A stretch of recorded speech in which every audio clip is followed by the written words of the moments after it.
नमस्कार दोस्तों, हमारे YouTube चैनल पर एक बार फिर आपका स्वागत है।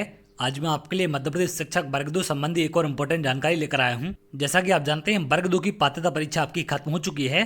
तो इसके बाद से आप लोग के लगातार बड़ी संख्या में कमेंट है कि सर वर्ग 2 की आंसर की कब तक जारी हो सकती है, क्योंकि वर्ग 2 पात्रता परीक्षा में आपके सभी शिफ्टों में कुछ ना कुछ प्रश्न गलत पूछे गए हैं। तो उन पर आपत्ति दर्ज करने के लिए लगातार अभ्यर्थी कमेंट कर रहे हैं। इसके साथ साथ कुछ अभ्यर्थियों के कमेंट है कि सर कितने दिन तक आपत्ति दर्ज करने का हमें समय मिलेगा, और इसके साथ साथ हम बात करेंगे कि किस प्रकार के प्रश्नों पर आपत्ति लगाने से आपको फायदा हो सकता है या फिर किस प्रकार के प्रश्नों पर हमें आपत्ति लगानी चाहिए। क्योंकि बहुत बार अभ्यर्थी सही प्रश्नों पर भी आपत्ति लगा देते हैं, जिससे उनका पैसा खराब होता है और उस प्रश्न पर आपत्ति लगाने का कोई भी मतलब नहीं निकलता। जैसा कि आपने पुराने प्रश्न पत्रों में देखा होगा, एक पेपर में 40-40, 45-45 प्रश्नों पर आपत्ति लगाई जाती है, लेकिन उसमें 5-10 प्रश्न ही ऐसे होते हैं जिन पर आपत्ति सही होती है। तो आपको इन सब बातों का ध्यान रखना है। किसी भी ऐसे प्रश्न पर आपको आपत्ति नहीं लगानी है जिसका कोई भी मतलब ना निकले। तो यहाँ पर मैं एक एक करके आपको सारी चीजें बताने वाला हूँ। सबसे पहले अगर हम बात करें वर्ग 2 की आंसर की आपकी कब तक जारी हो सकती है, तो अभी तक पोर्टल पर इसको लेकर कोई भी अपडेट आपका नहीं आया है, लेकिन संभावना है कि 1-2 दिन में आपकी जारी हो जाएगी। और जहां तक है, आज आपकी शाम तक जारी हो सकती है या रात रात तक आपको अपडेट देखने मिल सकता है। अगर आज किसी कारण से जारी नहीं हो पाती है तो कल बिल्कुल आपको आंसर की देखने मिल सकती है, जो कि अपडेट मिल रही है। तो आप लोग लगातार पोर्टल को चेक करते रहें और जैसे अपडेट आएगा मैं सारी चीज़ें आपको इन्फॉर्म कर दूंगा। अब अगर हम बात करें कि कितने दिन तक आप लोग आपत्ति दर्ज कर सकते हैं, तो जैसा कि आप यहाँ पर विज्ञप्ति में देख रहे हैं, प्रश्न पत्र में किसी प्रकार की त्रुटिपूर्ण प्रश्नों उत्तरों के संबंध में केवल परीक्षार्थी द्वारा अपनी आपत्तियां इस हेतु पीवी की वेबसाइट पर ऑनलाइन प्रदर्शित लिंक के माध्यम से प्रस्तुत की जा सकती हैं। तो यहाँ पर ऑनलाइन आपको लिंक के माध्यम से प्रस्तुत की जाएगी और उस लिंक से आपको अपना पेपर खोलना है और फिर वहां पर आपको आपत्ति दर्ज करनी है।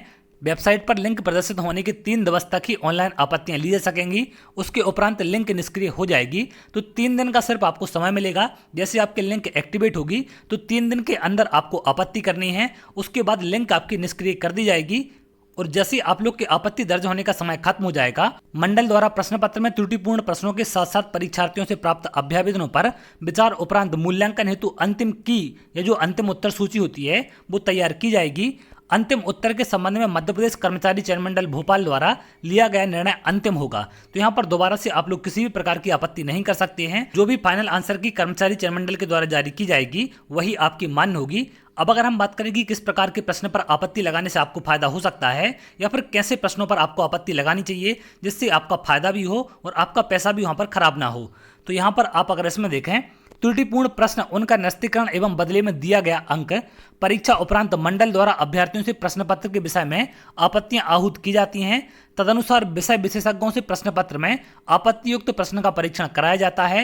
निम्नलिखित कारणों से प्रश्न निरस्त किए जा सकते हैं। तो यहाँ पर विभाग ने कारण बताए हैं कि कौन कौन से कारण से आपके प्रश्न निरस्त हो सकते हैं। तो इसी प्रकार के कारणों पर आपको आपत्ति दर्ज करनी है। सबसे पहला है, प्रश्न की संरचना गलत हो। अगर आपको कोई प्रश्न गलत लगता है कि गलत तरीके से पूछा गया है तो बिल्कुल आप लोग उस पर आपत्ति दर्ज कर सकते हैं। अगला है, उत्तर के रूप में दिए गए विकल्पों में से एक से अधिक विकल्प सही हो। आंसर में अगर एक से ज्यादा ऑप्शन आपके सही है तो भी आप लोग आपत्ति दर्ज कर सकते हैं, उससे आपका प्रश्न हटाया जाएगा। अगला है, कोई भी विकल्प सही ना हो। अगर चारों ऑप्शन में से एक भी ऑप्शन आपका सही नहीं है तो भी आप लोग आपत्ति दर्ज कर सकते हैं।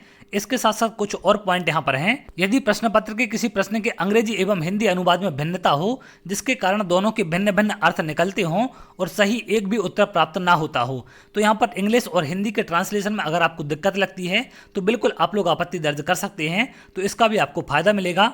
अगला है, कोई अन्य मुद्रण त्रुटि हुई हो जिससे सही उत्तर प्राप्त ना हो या एक से अधिक विकल्प सही हो। तो इस प्रकार की छोटी मोटी अगर कोई गलती है तो इसको लेकर भी आप लोग प्रश्न पर आपत्ति दर्ज कर सकते हैं। अगला है, अन्य कोई कारण जिसे विषय विशेषज्ञ समिति द्वारा उचित समझा जाएगा। तो बहुत सारे प्रश्न ऐसे भी होते हैं जिन पर इन कारणों के अलावा भी अभ्यर्थी आपत्ति दर्ज करते हैं।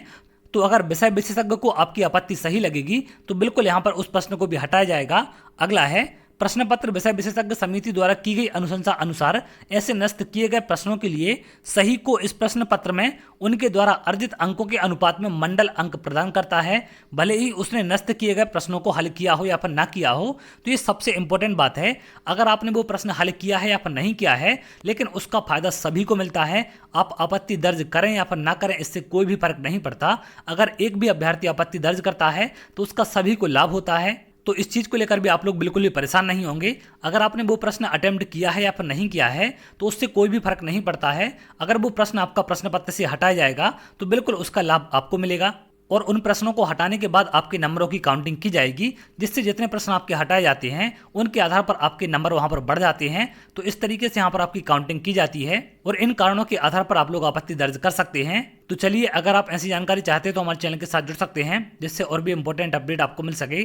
बहुत जल्द अगली वीडियो मिलेंगे, तब तक के लिए बहुत बहुत धन्यवाद।